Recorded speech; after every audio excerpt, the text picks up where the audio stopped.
Hello friends, आज हम जानेंगे कि इस तरह के क्वेश्चन को कैसे हल किया जाता है। तो बिना देर किए वीडियो को शुरू करते हैं। सबसे पहले क्वेश्चन है हमारा, √5 एक अपरिमेय संख्या है जिन्हें हमें साबित करना है, यानी सिद्ध कीजिए कि √5 एक अपरिमेय संख्या है। तो सबसे पहले हम क्या करेंगे, इसको हम पहले मानते हैं कि यह एक परिमेय संख्या है। तो हम पहले लिखते हैं, यहाँ पर हम लिखेंगे माना कि √5 एक परिमेय संख्या है। जब हम परिमेय संख्या मानते हैं तो ये इसका जो रूप होता है वो कैसा हो जाता है, वो p/q के रूप का हो जाता है, यानी वो बट्टे का रूप का हो जाता है।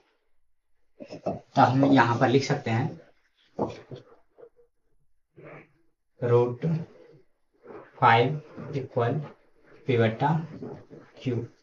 अब ये देखिए p/q क्या है। p/q एक ऐसी संख्या है जिसका HCF 1 आएगा, यानी दुनिया भर की जितने भी संख्या हैं जो बटा के रूप में है उनका HCF 1 आएगा। एग्जाम्पल के लिए हम ले सकते हैं 2/3, 4/2, 8/3, 12/6। इसी तरह के बहुत सारे एग्जाम्पल ले सकते हैं। जैसे कि हमारा 2/3 है, इसका HCF कितना आएगा, इसका HCF हमारे पास 1 आएगा। 4/2, इसका HCF कितना आएगा, इसका HCF बहुत लोग कहेंगे कि 4 और 2 का HCF जो होता है 2 × 2, और इसका हो जाएगा 2 × 1। तो इसका HCF जो हमारा हो जाएगा 2 हो जाएगा। बट दोस्तों यहाँ पर ये कटने वाला है, तो पहले इसको हम काटेंगे। तो ये 2 बार में कट रहा है, यानी इसका जो निकलेगा 2/1 निकलेगा हल करके।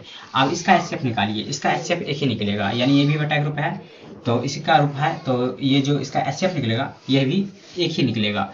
इसका भी HCF निकालिए, इसका भी HCF 1 ही निकलेगा। पहले इसको काटिए, 6 को 2 बार में काटिए, यानी इसका आ गया 2/1, और इसका HCF निकालिए, इसका भी HCF 1 ही आएगा।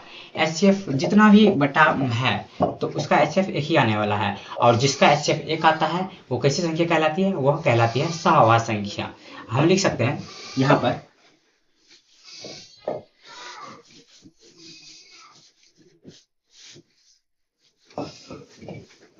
यहाँ पर लिखेंगे जहां p/q क्या है, एक सहअभाज्य संख्या है। एंड जो हमारा q का वैल्यू है वो हम 0 नहीं ले सकते हैं, 0 के अलावा और कोई भी संख्या ले सकते हैं। ठीक है, अब हम इसको p/q के रूप में माने तो हम क्या करेंगे, यहाँ पर क्रॉस मल्टीप्लाई कर देते हैं। तो इसका क्रॉस मल्टीप्लाई होगा तो इसके ने कुछ तो नीचा में 1 होता है, p का गुना 1 से और √5 का गुना q से। तो √5 का गुना q से करेंगे तो यहाँ पर हो जाएगा √5q बराबर में p का मल्टीप्लाई 1 से हो रहा है तो यहाँ पर हो जाएगा p। अब ये देखिए हम क्या कर देंगे, यहाँ पर लिखेंगे दोनों तरफ वर्ग करने पर। दोनों तरफ वर्ग क्यों कर रहे हैं, हमें √5 को मतलब कि रूट से निकालना है, 5 को रूट से निकालना है, तो इसलिए हम वर्ग करेंगे। तो यहाँ पे लिखेंगे दोनों तरफ वर्ग करने पर।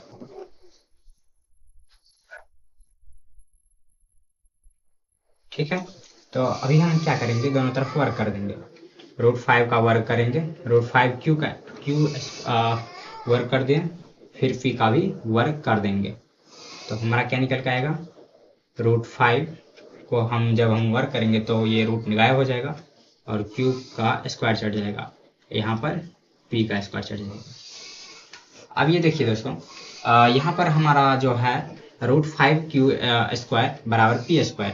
यहाँ पर 5 किसको विभाजित कर रहा है, p² को। यदि यहाँ पे देखा जाए तो पहले ये बताइए 5 और q के बीच का क्या संबंध है। 5 और q का बीच का संबंध है मतलब कि इसका संबंध जो है वो मतलब कि गुना का संबंध है, और इसका क्या संबंध है, इसका और इसका क्या संबंध है, ये भाग का संबंध है। कैसे, देखिए अगर जो हम 5 को इस साइड लेकर आते हैं तो ये बटे के रूप का हो जाएगा। देखिए कुछ इस प्रकार से क्यू स्क्वायर बराबर पी स्क्वायर बटा 5, ये देखिए भाग का संबंध हो गया, यानी विभाजित हो रहा है। यानी यहाँ पर हम लिख सकते हैं पी स्क्वायर 5 को विभाजित कर रहा है। क्या कर रहा है, पी स्क्वायर 5 को विभाजित कर रहा है। पहले ये भी कॉन्सेप्ट समझते हैं। मान लेते हैं कोई संख्या है जिसका स्क्वायर किसी संख्या को विभाजित कर रहा है। एग्जाम्पल के लिए हम कोई संख्या लेते हैं, एग्जाम्पल के लिए हम यहाँ पर 6 ले रहे हैं और इसका स्क्वायर कर दे रहे हैं। 6 का स्क्वायर कितना होगा, 36। अब 36 जो है कोई भी संख्या को विभाजित कर रहा है। एग्जाम्पल के लिए हम मान लेते हैं 36 जो है 72 को विभाजित कर रहा है। 72 को विभाजित कर रहा है तो क्या 6 72 को विभाजित नहीं करेगा, करेगा।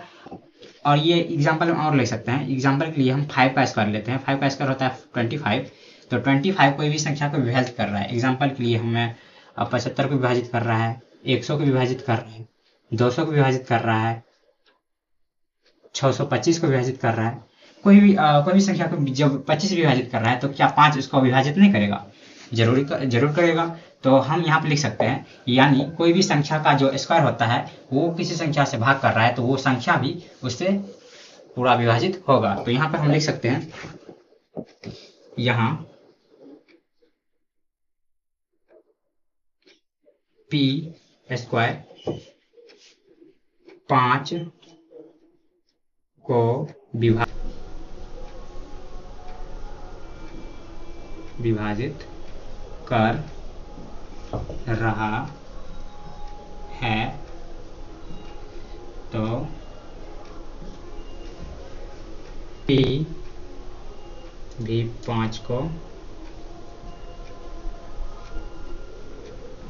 विभाजित करेगा।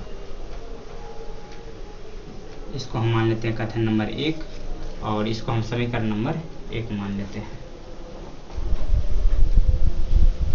ठीक है, अब यहाँ पर नेक्स्ट स्टेप करेंगे।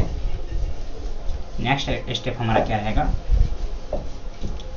अब हम यहाँ पर p का कोई वैल्यू ले लेंगे। p का ऐसा वैल्यू लेंगे जो 5 से विभाजित हो जाए। एग्जाम्पल के लिए हम p का वैल्यू 5 लेते हैं, 5 एकम 5। तो हम यहाँ पर मानते हैं,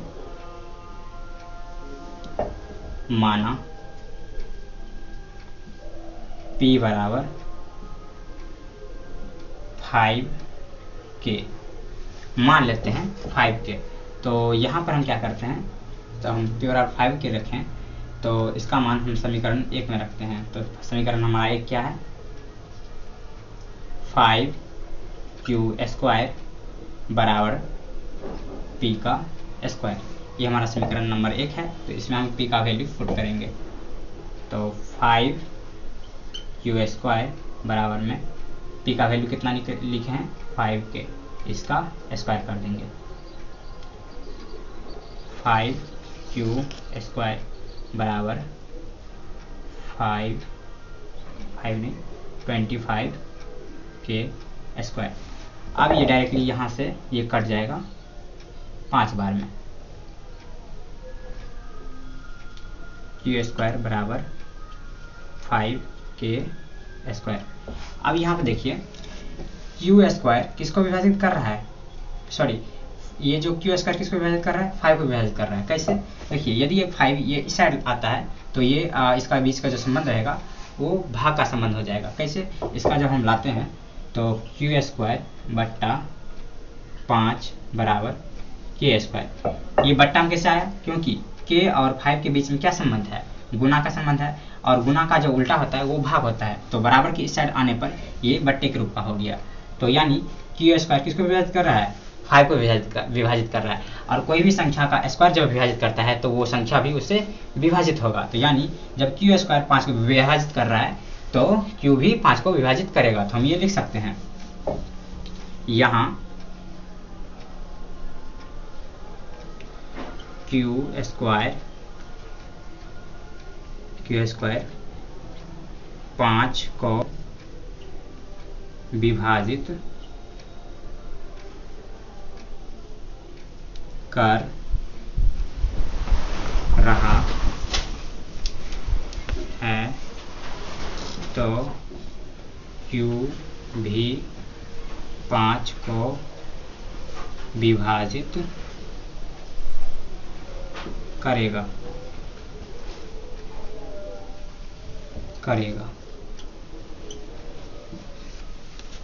इसको हम कथन नंबर 2 मानते हैं और इसको हम समीकरण नंबर 2 मानते हैं। ठीक है, ये हमारा समीकरण नंबर 2 और ये हमारा समीकरण नंबर 1। यहाँ पे लिखेंगे समीकरण 1 तथा 2 से, समीकरण 1 तथा 2 से, यानी समीकरण 1 क्या है, 5q² बराबर p का स्क्वायर। समीकरण 2 क्या है, समीकरण 2 है q² बराबर 5k²। ये हमारा समीकरण नंबर 2 है। यहाँ देखिए इसमें और इसमें क्या कॉमन आ रहा है, इसमें और इसमें ये वाला कॉमन आ रहा है, यानी 5 कॉमन आ रहा है। यानी p का वैल्यू कितना निकला, p का जो एचसीएफ निकल रहा है वो 5 निकल रहा है और q का भी 5 निकल रहा है। तो यानी समीकरण 1 तथा 2 से जो हमारा p तथा q का जो एचसीएफ निकल रहा है वो कितना निकल रहा है, 5 निकल रहा है, 5। तो यहाँ पर हम लिखेंगे समीकरण 1 तथा 2 से p और q का एचसीएफ 5 है। अब यहाँ पे देखिए P और Q का एचसीएफ कितना निकल रहा है, 5। बट याद करिए यहाँ पर ये क्या है, P और Q सहवास संख्या है और सहवास संख्या की जो एचसीएफ होती है वो हमेशा 1 होती है और निकल कितना रहा है, यहाँ पर निकल रहा है 5। यानी जो हमारा ये जो मान्यता है ये गलत है। तो हम यहाँ पे लिख सकते हैं अतः हमारी मान्यता गलत है। रूट 5 एक अपरिमेय संख्या है। ये हमारा पूरा प्रोसेस रहेगा कुछ इस प्रकार से। पहले हम रूट 5 को हम मानेंगे परिमेय संख्या, उसके बाद हम इसको p बटा q के रूप में लिख देंगे। p और q सहवास संख्या है। रूट 5 को हम क्या करेंगे, क्रॉस मल्टीप्लाई कर देंगे यहाँ पर जैसे किया गया है। फिर हम क्या करेंगे, दोनों तरफ वर्ग करेंगे। वर्ग इसलिए कर रहे हैं कि जो हमारा रूट 5 है वो रूट से बाहर निकल जाए। उसके बाद क्या करेंगे, यहाँ पर हम दोनों तरफ वर्ग करने पर फिर यहाँ पर हम क्या करेंगे, लिखेंगे जो हमारा कंडीशन है। यहाँ पर कंडीशन है p² 5 को विभाजित कर रहा है तो p भी 5 को विभाजित करेगा। ये हमारा फर्स्ट कंडीशन था। एंड सेकेंड हम कोई p का वैल्यू लेंगे, ऐसा वैल्यू लेंगे जो हम p को काट सके, मतलब कि कट जाए, विभाजित हो जाए। तो हम p का वैल्यू यहाँ पर 5 के लिए है तो 5q² बराबर p² लिख दिए हैं। यहाँ पर मान पुट करने पर जो हमारा वैल्यू निकलता है इतना निकलता है। उसके बाद क्या करेंगे, यहाँ पर भी कंडीशन जो है हम यहाँ पर लिख देंगे। यहाँ q² किसको विभाजित कर रहा है, 5 को विभाजित कर रहा है, यानी q भी 5 को विभाजित करेगा। ये हमारा सेकंड कंडीशन था। एंड समीकरण 1 तथा 2 से, समीकरण 1 तथा 2 क्या है, समीकरण नंबर 1 और समीकरण नंबर 2। इसमें जो हमारा p और q का जो एचसीएफ है वो हमारे पास कितना है, 5 है। और लेकिन यहाँ पर क्या है, p और q सहवास संख्या है जिसकी एचसीएफ 1 आनी चाहिए थी, लेकिन आ रहा है 5। अतः हमारी मान्यता गलत है। रूट 5 एक अपरिमेय संख्या है। उम्मीद है कि यह कॉन्सेप्ट आप लोग को समझ आएगा।